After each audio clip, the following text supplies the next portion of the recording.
Welcome back. In this step, let's install Python and get up and running with it. Installing Python is really a cakewalk. The PDF guide has instructions on how you can install Python and how you can launch up the Python shell. It's actually quite simple. All that you need to do is type in Python download and go to this page. Once you are on this page, you can download the Python version for your specific operating system. In this course, we would be using Python 3. And if you're on Windows, all that you need to do is say download, go to Windows, and make sure that you're downloading a 3. Star version. So the latest one which I see here is 3.7. That's good. You need to download the Windows x86 64 executable installer. Make sure that you are choosing the right file.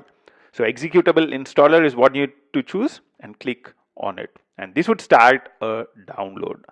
If you're on Mac, all that you need to do is go to the Mac OS X link and download the latest 3.7 or the 3.6 release. So you can download Mac OS 64-bit installer. So if you click this, this would start a download.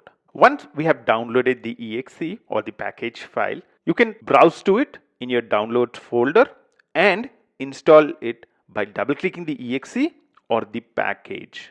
So just double click on it and the installation should launch up. A quick word of caution: on Windows, make sure that you have the checkbox add Python 3.6 to path checked.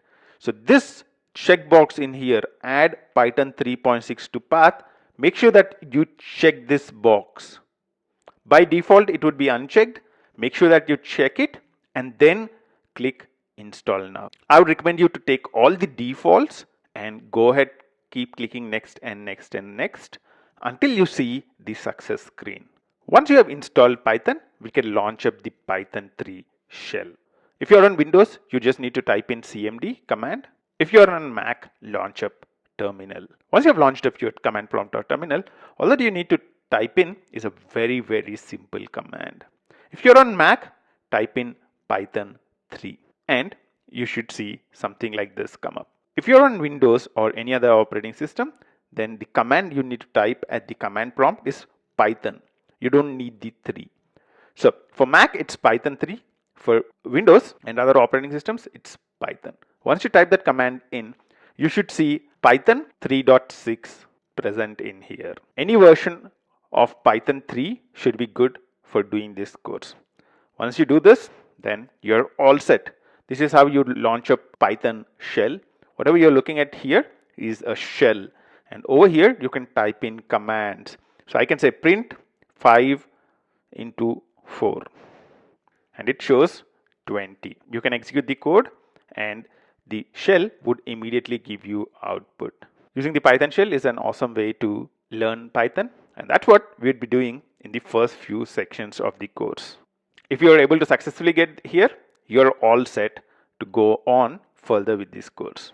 If you're having a problem and you are not able to launch up Python, you can try installing the whole thing again. And if you're on Windows, make sure that you check the add Python 3.6 to path checkbox.